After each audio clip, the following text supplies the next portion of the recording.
extends to 3 of x³ minus 27 over x² minus 9. The first thing you should do here is you first of all do direct substitution to see if you can directly find the limit. By doing direct substitution, you are going to substitute the 3 here. 3 cubed is equal to 27 minus 27 all over 3 squared, that is 9 minus 9. Find yourself having a 0 all over 0. And it's undefined, that is undefined, actually infinity. But you have to find a value for this limit. And so I want to use two basic principles, that is the L'Hopital's rule,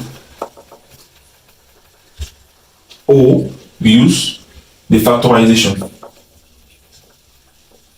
Okay, let's start by factorization, by factorizing this.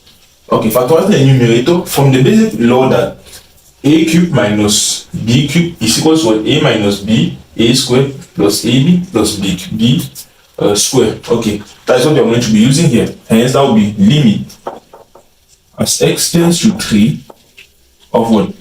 You start with a cubed, that is 3 x minus b, because b cubed is equal to what? 3 cubed. Okay, 3 cubed will give 27. Here we have 3, that is b, times what?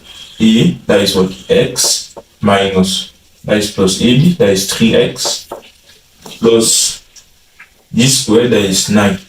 Okay, here's what we're going to be having. And in the denominator, we know that a squared minus b squared is equal to what? A minus b times a plus b. That is what we're going to be having.